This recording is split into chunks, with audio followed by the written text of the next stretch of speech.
Lo habíamos anticipado al inicio del programa, conversamos a esta hora aquí en Radio Infinita con el exalcalde de La Florida, parte de la campaña de José Antonio Kast, Rodolfo Carter. ¿Cómo estás, Rodolfo? Qué fuerte decirte así. Me llamé así desde que nací. Sí, pero durante 12 años uno decía alcalde. Sí, no, la fama es hemífera, así que no... Hemífera.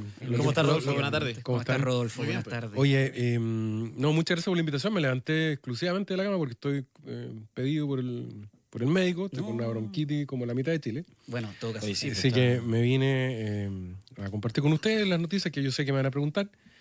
Estaba mirando los GC, lo que ustedes tienen en pantalla. Mira, para pelear en Chile se necesitan siempre dos, igual que en el tango. Sí, es verdad. Y aquí no hay espacio para pelear. Creo que las denuncias que se han hecho en las últimas horas por parte de Evelyn Matei le hacen mucho daño a ella y le hacen daño al sector. Y favorece claramente a la candidata del Partido Comunista, que toma cabrita, se compra unos anteojos 3D y ve este espectáculo. Nosotros no tenemos tiempo, no tenemos ánimo. Es poco patriótico perder tiempo en esto. Hemos visto hoy día por fin que el alcalde de Desbordes logra tomar el control de Meix. Esa es una gran noticia. Y como ocurre en Meix hoy día, ojalá ocurra mañana en el Cerro Chuño, en Valparaíso, en todas las regiones de Chile. Son esos problemas los que nos tienen hoy día de cabeza en los que acompañamos en este desafío a José Antonio Kast. Evidentemente ustedes me conocen de hace harto tiempo cuando me decían alcalde. Tengo un carácter fuerte, me echa corta, me enojan este tipo de cosas, pero el amor a Chile está primero. Oiga, No nos Rodolfo, vamos a perder ni un minuto y por eso Sí. el candidato presidencial ha sido muy claro. No hay ninguna fuerza que nos va a desconcentrar del objetivo, que es recuperar Chile, derrotando la delincuencia, volver a andar la economía de nuestro país para que la gente no viva de subsidios e impedir que el Partido Comunista alcance el poder con Janet Jara. Vamos a hablar de eso, pero déjeme preguntarle cómo le llegó este mensaje de Evelyn Matei. En términos emocionales y políticos, porque no es la forma, usted había dicho acá la última vez que vino a la radio, que estábamos arriba, dijo que se iba a esforzar en no decir nada que se pudiera entender como una crítica en contra de Evelyn Matei. Eso lo dijo acá en la radio. Porque pese a las diferencias que usted tiene con ella y que las ha hecho públicas, iba a ser justo con ella, o iba a intentar ser lo más justo con ella. ¿Cambió algo después de esta declaración? ¿Se rompió algo? ¿Se quebró algo? No, la verdad creo que ella tiene el legítimo derecho a sentirse afectada por una campaña en su contra que me parece miserable. Es un horario de adultos, pero digámoslo como es una mariconada. Inventarle a alguien que está enfermo de algo tan terrible como Alzheimer. Evelyn no tiene esa enfermedad y no corresponde a ese tipo de campaña. Pero digamos también las cosas como son. No hay ningún político en Chile que no haya sido objeto de esa campaña.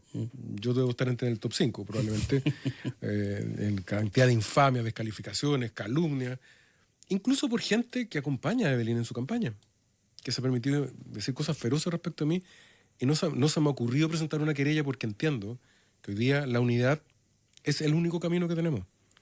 Y no es una unidad postiza de oportunismo, es porque el desafío que tenemos para sanar Chile es tan grande que todas estas palabras que sacan palabras, van a finalmente terminar dañando la futura gobernabilidad en los próximos años. Porque tú no puedes decirle a alguien, oye, tú eres un mentiroso, un matón, un delincuente, y después te sientas a gobernar con esa persona. Las formas importan, el trato importa. Por tanto, claramente yo puedo empatizar y comprender el enojo de Evelyn. Creo que no es la forma, creo que se equivoca en el foco. El adversario no es José Antonio Kast, el adversario es el gobierno y el enemigo es la delincuencia y la pobreza en Chile. Por tanto, no podemos perder ni un minuto en estas querellas internas. No me parecen bien, creo que le hacen mucho daño a ella. Y la gente que hoy día constituye este enorme marco de oposición que quiere que este gobierno termine, lo único que pide es enfóquense en lo que importa. Ayúdenme a llegar a fin de mes y ayúdenme a llegar tranquilos a mi casa en la noche para que no me asalten. Por eso te decía mientras venía para acá, un saludo al alcalde de Desbordes que por fin logra tener un éxito en Meix, que le prestaron la fuerza pública, ha recuperado Meix. Es una gran noticia. Para la gente común y corriente, la que hoy día va de vuelta en el auto a su casa, las peleas de los políticos no les afectan en nada. Lo que sí le afecta es que al llegar a su casa lo asalten, que no pueda mandar tranquilo al colegio a sus hijos o que no pueda llegar a fin de mes. Ese es el foco en el que estamos hoy día totalmente concentrados, no hay espacio para ninguna disputa. En ese sentido, ¿está peleando sola? Porque usted dijo, claro, para pelear se necesitan dos, pero si no se quieren salir del foco de lo que le importa a los chilenos, en ese caso, Evelyn Matei está peleando ¿con quién? El país conoce a Evelyn como nos conoce a todos. No soy yo quien tendrá que hacer un juicio de valor respecto de cómo ella se ha comportado en política. Creo que es un error, Creo que le hace mal incluso a su propia campaña. Pero no tengo nada más que agregar, simplemente decir que no vamos a entrar en ese conflicto. Evidentemente, José Antonio ha sido categórico cada vez que le preguntan. Si usted no pasa segunda vuelta, cuando iba tercero en la encuesta, siempre dijo, si pasa Kaiser o pasa Evelyn Matei, lo voy a apoyar a cualquiera de ellos. Hoy día que él va primero, no tiene la misma respuesta. José Antonio no se ha perdido ni un minuto, no es una pose, muchacho. Yo escuchaba algún comentario, probablemente en esta misma radio, que era un libreto de José Antonio. Y no es un libreto, es un estado de ánimo. O sea, cuando tú tienes un amor grande por tus hijos, por tu familia, por tu pareja, por tu país, hay cosas que están primero y otras cosas que están después. Hoy día es primero poner en orden el país, volverlo a hacer andar, y este tipo de disputas no tienen espacio en nuestra agenda. Oiga, Rodolfo, pero ¿usted conoce bien a Evelyn Matei? No tan bien, pero la conozco. La conoce harto. ¿Esto fue una arrancada por los tarros de enojada nomás? ¿Espera que cambie de opinión, que rectifique? ¿O conociéndola esto es una declaración de principio un poquito, que va un poquito más allá? Yo siempre creo en la buena fe de las personas. Y creo que Evelyn ama profundamente a Chile. No comparto su estilo. Tuvimos diferencias públicas y notorias por el tema de las primarias. Pero yo no voy a sumar ninguna palabra de escrito en contra de ella, solo palabras de reconocimiento de una carrera distinguida. Pero creo que alguien que objetivamente está llegando al final de su carrera política, no es la forma de hacer las cosas. Que la memoria de Chile, cuando se escribe en las páginas, el espacio que Evelyn ocupe en la historia de Chile, que no lo ocupe con estos problemas, sino por el aporte a una causa mayor, que es recuperar el país. Ahora, ¿cómo se recompone esta relación con Evelyn Matei? Porque no me atrevería a decir que esto es con Chile Vamos. Es más, nosotros conversamos temprano con Mario Desbordes, a propósito que usted lo mencionaba, dijo que él no se perdía en quién apoyar si es que José Antonio Kast pasaba a segunda vuelta, que su candidata era Evelyn Matei, pero que pasar José Antonio Kast él no tenía duda, digamos, de dónde tenía que estar su apoyo. Al mediodía Juan Sutil también nos decía lo mismo. Y de hecho decía que no era bueno andar en tribunales en época electoral. Esto lo decía Juan Sutil. ¿Hay una conversación pendiente con Evelyn Matei? La verdad yo ninguna. Yo la conversación ya la tuve y no creo que sea necesario. ¿Y José Antonio Kast le ha manifestado que le gustaría tener una conversación? No tengo duda que la tendría. Los que conocemos a José Antonio sabemos cómo es de franco y directo por sus cosas. No es un tipo de rencores tampoco. Por tanto, esa es una decisión que tendrán que tomar ellos. Obviamente no será un tema público, esto no es un espectáculo, es una conversación humana y personal que corresponde entre dos buenas personas. Pero creo que ojalá Evelyn haga esa reflexión, porque creo que primero le sirve a ella bajar los decibeles. Este no es el tono. Lo segundo, necesitamos gobernar con Chile Vamos. Y no solo con Chile Vamos, con un enorme grupo independiente que hoy día miran con bastante impacto que frente a una candidata del Partido Comunista, si esto no es un dato menor, por primera vez Chile tiene una candidata comunista con posibilidades de llegar al gobierno. Y la oposición tiene la primera opción de poder derrotar a esa candidata. No vaya a ser que estas peleas innecesarias, no vaya a ser que perder el foco, no vaya a ser que olvidarse de lo que le duele a los chilenos, lo que le importa a los chilenos, lo único que termina es potenciando esa candidatura.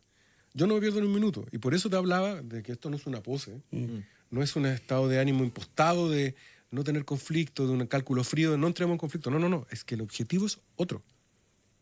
El objetivo es que cuando termine el gobierno del presidente Kast, en septiembre del año 2029, los chilenos puedan volver a su casa tranquilos, sabiendo que si no llegan es porque se pasaron de copa, porque conocieron a alguien, el carrete estuvo bueno, Claro, no porque pero no porque los secuestraron en una autopista y no porque una niñita asesinada de 20 tiros en la calle por un grupo de sicarios. Ahora, Rodolfo, usted mismo lo dijo. Usted se ha visto en situaciones en donde ha hecho gala una mecha corta. Sí, po. Lo hemos conversado en más de una ocasión. Pero estoy entrenado. Sí, está bien. Y yo creo que todo ha evolucionado y todos queremos, pero me gusta siempre su capacidad de autoanálisis que tiene, porque hay que predicar con el ejemplo. Cuando se refiere ayer en una declaración a Radio Bio Bio al quiotazo, y hoy día en Radio Agricultura también, ¿no fue también de su parte subir un poquito los decibeles? Puede ser, pero no de forma deliberada, ¿eh? No es subir los decibeles. Y a mí me gusta mucho la historia. Y yo tenía 20 años cuando pasó el escándalo. Estaba en segundo año de Derecho. Y el escándalo tuvo mucho que ver con la Facultad de Derecho de la Católica porque uno de los testigos estaba ahí. Y a mí me impactó mucho lo dañino que fue ese espectáculo, porque perdieron todo. Entonces, si yo voy a colaborar de decir algo menos para bajar los conflictos, lo voy a hacer. A mí no se me cae la capa. Primero está Chile, después estoy yo. No, ni siquiera estoy yo antes. Está mi familia antes que yo. Pero primero está Chile. Lo que sí es relevante, y en esto es súper importante, que no vaya a haber la tentación en la política tradicional de decir, si no soy yo, no va a ser nadie. Porque el 93 la alternativa era Eduardo Frei. Hoy día la alternativa es Janet Jara. O sea, ese gustito personal es demasiado caro. Entonces, a tu crítica, opinión, la asumo. Uno siempre tiene que mejorar los tonos para tratar de colaborar en la causa, pero evidentemente me preocupa mucho que perdamos de vista dos cosas. Uno, que los problemas de la gente hoy día son demasiado graves. Los que van de vuelta escuchando este programa de radio, que vienen, solo un dato, en la última encuesta de victimización, el 65% de los chilenos sostienen de que no sale de noche. En estricto rigor, el 65% de la población, 2/3 de nuestra población está con arresto domiciliario nocturno. ¿Es normal eso en una democracia? No es normal.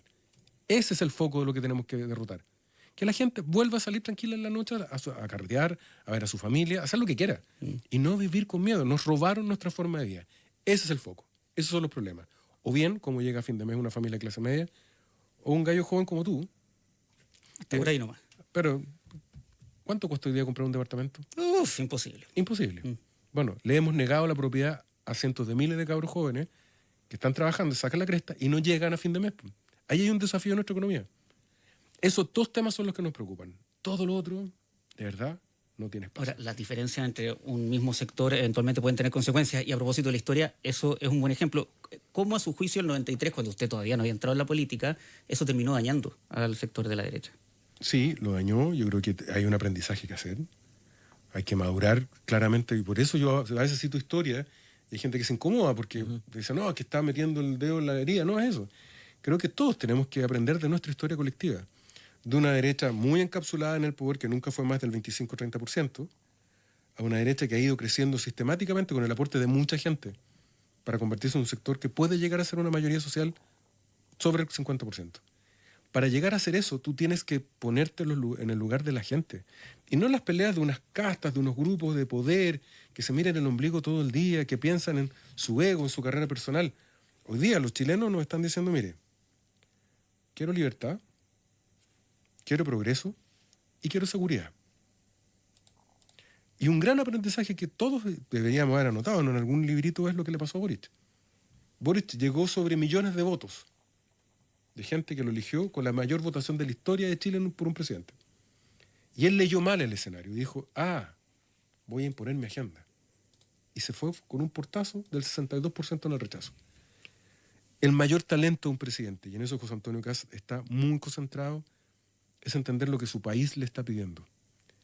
Y en este minuto, este país lo que le está pidiendo, mire presidente, ordene la casa, termine con la inmigración ilegal, cierre la frontera, garantíceme que no me maten en la calle. La gente tampoco te está pidiendo que se transforme en un estado policial, ni que seamos Noruega en 2 años. No, la gente quiere vivir en un país normal, en el país que vivíamos hace no tanto tiempo atrás. Y lo otro es llegar a fin de mes con algún grado de tranquilidad. No vivir esclavizado por la tarjeta de crédito, no vivir con miedo a las cobranzas. Y lo que te decía recién, y esto es filosofía pura, tal vez no de la mejor calidad, pero filosofía. Los proletarios lo único que tienen son sus hijos. Y esa fue la gran esperanza del comunismo en el mundo. Los proletarios derribarían todo porque no tienen nada más que sus hijos. Nosotros que creemos en la propiedad, creemos en los propietarios. La mayor seguridad para un país, para su estabilidad, es que todos los chilenos sean propietarios. Y hoy día tenemos un problema concreto, real y profundo de que nuestra economía dejó de generar prosperidad para que mucha gente joven hoy día no tenga acceso a la propiedad. Ahí hay un desafío ético de primera magnitud. En eso estamos enfocados. Rodolfo, mencionó usted que no hay espacio para peleas ni para discusiones, ¿no? Pero hay una dispersión que es evidente y que es innegable, ¿no? ¿Le preocupa que esta dispersión de las derechas, hablemos de las derechas o de la derecha, termine beneficiando a la otra candidatura? Sin duda, es una preocupación feroz. ¿Y es una preocupación del comando? Ya ha ocurrido ya en el pasado reciente que las peleas intestinas de la derecha finalmente favorecen a la izquierda. Yo no puedo hablar ahora del comando, yo no soy militante de republicanos, trabajo muy cerca de José Antonio ayudándole en temas de seguridad, pero el jefe, José Antonio, ha impuesto un estilo del cual yo no me voy a salir. O sea, acá no hay espacios para confrontaciones personales. No, claro, el espacio Y- idealmente, y- en el y- escenario ideal, y es no va, que no hubiese. y no vamos a entrar en esta lógica fratricida. Lo único que yo digo, cada uno con su estilo, yo tengo un estilo Sí, por distinto a supuesto. otro, es que por favor no vengan a decirnos después de que nos califican de esta forma que quiere ser aliados nuestros. Ahora, mirando el vaso más lleno que va a A ser, propósito de... yo estoy claro que la mayor parte de los dirigentes de Chile Vamos, de los parlamentarios, están en otra actitud. Porque tienen claro de que el desafío está a la vuelta de la esquina. Una lucha fratricida a la única que favorece es a Janet Jara, al Partido Comunista y a la continuación de este mal gobierno. Nada más. Rodolfo, a propósito de lo que hablamos de Mario Desbordes y la buena noticia del día de hoy del barrio Mex, ¿no? Felicitaciones para el alcalde, estoy muy contento por él, de hecho. Es la primera etapa, lo ha dicho tanto él como la autoridad central, la primera etapa de un proceso que va a ser un poquito largo.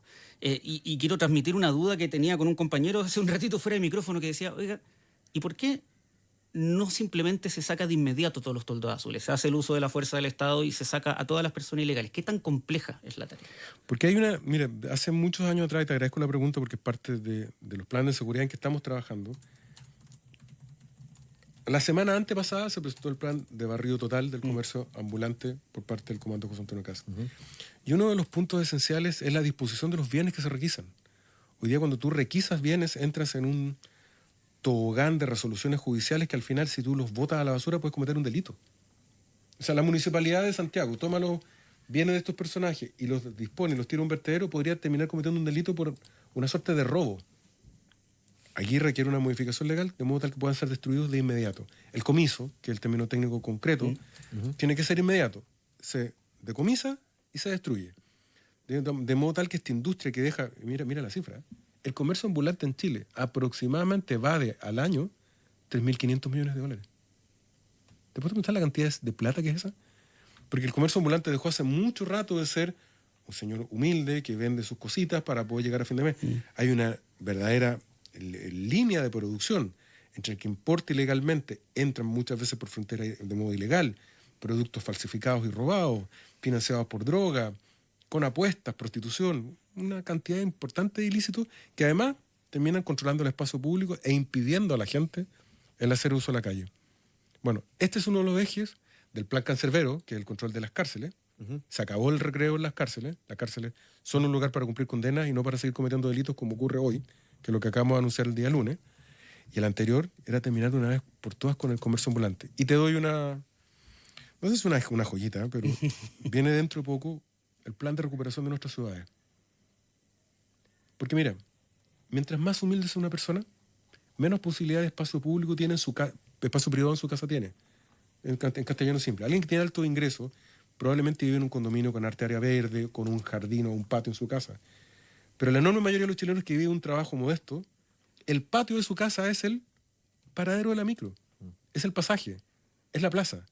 Y hoy día está todo perdido en base a gente que se ha tomado sus terrenos, no solamente con rucos, con comercio ambulante, prostitución y droga, y desde luego comercio, crimen organizado. Entonces hay un desafío ético de primera magnitud en que hemos recibido una instrucción de José Antonio de enfocarnos en una propuesta concreta que el primer año de gobierno tiene que notarse el cambio. Sin promesa a 4 años, el primer año. Los chilenos en el invierno del 2026 tienen que notar que la aguja se movió. Probablemente no vamos a vivir en un país perfecto, pero a lo menos que los niños puedan salir a la calle sin estar luchando el espacio público con un tipo que está orinando o con un tipo que está consumiendo droga en la cara de los mismos niños. Este es un desafío ético de primera magnitud que probablemente, no por ustedes muchachos, pero para alta discusión política es muy poco sexy. Porque para esa gran discusión política son los conflictos de los grandes políticos. Pero para la enorme mayoría de los chilenos, ahí se está jugando el partido. ¿Puedo llegar a mi casa tranquilo? ¿Puedo dormir tranquilo? ¿Puedo dejar a mis hijos en la plaza? ¿Puedo confiar en que en el futuro mi hijo, como me lo dijo a mí, y es uno de los recuerdos que yo con más dolor guardo como alcalde, en una población muy vulnerable, muy patriota, muy valiente, un vecino me decía, yo muero de miedo todos los días que me voy a trabajar, porque gano 500 lucas como enfierrador, pero sé que al lado tengo un narco que gana 6 palos, y no sé cómo convencer a mi hijo que ese no es el camino. Esa es la lucha ética que tenemos los chilenos por delante. Rodolfo, a propósito de esto mismo, y de esta enorme cantidad de chilenos, ¿no? ¿Por qué creerle? Porque estamos en una crisis institucional muy importante que no deja fuera a la clase política, ¿no? Así es. Y hoy día, si bien hay encuestas que marcan preferencias presidenciales, qué sé yo, también hay otras encuestas que son bien duras respecto de la clase política. Y es muy probable que, porque además como José Antonio Kast, y en este plan, de muy buena fe, me imagino, todos los otros candidatos también lo tengan. Todos los candidatos, me imagino yo, que quieren lo mismo para Chile, en distintas medidas, con distintos matices. Pero ¿cuál es la diferencia? ¿Por qué la gente debería confiar y creer? Hagámonos cargo de la primera pregunta porque es Ujú. muy tenebroso lo que acabas de decir. Yo creo que estamos los extortores de nuestra democracia, que si no es capaz de resolver estos problemas, estamos a la vuelta de un gobierno autoritario. De cualquier signo, ¿no? Esto no es de derecha o de izquierda. Alguien que decir, pero ¿para qué quieren elecciones? ¿Para qué quieren democracia? Esta cuestión no funciona. Y la gente le va a hacer cada día más antiguo. Por tanto, el cuidado de la forma, el enfocarnos en responder con propuestas concretas y viables, tiene también con proteger nuestro sistema de libertades. Nadie que hoy día cree en la democracia puede estar contento de que el día de mañana perdamos nuestra libertad. Por tanto, hay que protegerla. Y una forma de protegerla es cumpliendo. Ahora, ¿cómo se cumple? Primero, desde luego, no mintiendo, prometiendo cosas que sabemos que no se pueden hacer. Ya se tiene que terminar esto de la puerta giratoria, o que Boric lo va a cambiar todo. Lo cambió todo, pero para mal. Digamos las cosas como son. El primer año, o incluso el primer gobierno, no va a poder cambiar todo. Estas ofertones que venían repitiéndose en las últimas elecciones se tienen que terminar. El enfoque hoy día son dos. Derrotar a la delincuencia, volver a tener un país normal y volver a hacer andar nuestra economía para que los chilenos vivan dignamente de su trabajo, de su propio esfuerzo. Otros temas tendremos que abordar: salud, educación y vivienda, desde luego. Pero estos son los dos ejes. Porque el gran ofertón, como lo que hemos escuchado de la candidata del Partido Comunista, que hizo el ridículo los primeros días, diciendo, mira, la solución a todos los problemas de Chile es aumentar el consumo interno. Se dieron a los 5 minutos cuenta que era una locura, porque eso no funcionaba en ninguna parte. Bueno, ese tipo de promesas irresponsables son los que matan a los países. Nosotros, en cambio, estamos muy enfocados en estas dos iniciativas, y desde el punto de vista de si se van a cumplir o no, dos cosas. Primero, no nos ha tocado gobernar nunca. Y segundo, esto es un tema totalmente personal, yo creo que José Antonio está dispuesto a dejar la vida en esto, porque esto va a tener riesgo, va a tener costo. No se trata de ser presidente para ser expresidente, para después andar dando conferencias en el mundo diciendo, mire, fui presidente, contéle a los nietos. El próximo presidente de Chile va a tener que tomar riesgo, todos los riesgos, para salvar a su país. El otro día, en ese mismo puesto donde está usted, estuvo Evelyn Matei. Y a propósito de esto mismo que estamos conversando, ella decía, y a propósito de esta campaña en su contra, por redes sociales, decía que republicanos y José Antonio Kast tenían actitudes de gobierno autoritario. ¿A usted le parece, a propósito de esto mismo que estábamos conversando, ¿a usted le parece que José Antonio Kast tiene un perfil de alguien autoritario? Claramente no, yo no podría estar con alguien de ese perfil. Yo le digo dictadura a la dictadura. Yo nunca fui pinochetista. Y lo que me une a José Antonio Kast es un profundo amor por Chile. Sé que es un tipo que ama profundamente su país y sé que está dispuesto a hacer las cosas. Esas caricaturas que ha hecho la persona que usted me señala, ¿a quién cree usted que le sirve? A Janet Jara.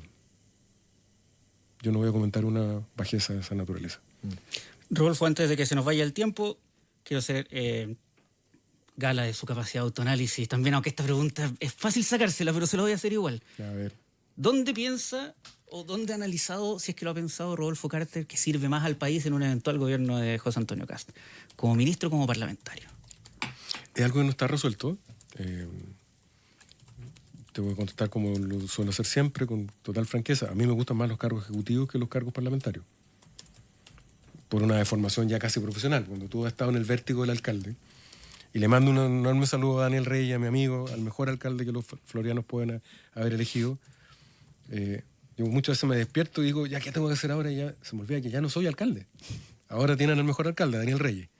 El vértigo del día a día, del tener que hacer cosas, de tener que enfrentar el incendio, la contingencia, la pavimentación, es una cuestión que te marca para toda la vida. El Parlamento, que es muy importante, tiene otras dinámicas, tiene otros ritmos, que realmente son más complejos para mí, pero es una conversación que yo tengo en curso con republicanos y particularmente con nuestro candidato presidencial. Terminemos con lo siguiente. Ustedes tienen miles de razones para no creer nada de lo que yo les acabo de decir, porque soy un político. Pero créanme que en esto estoy diciendo totalmente la verdad.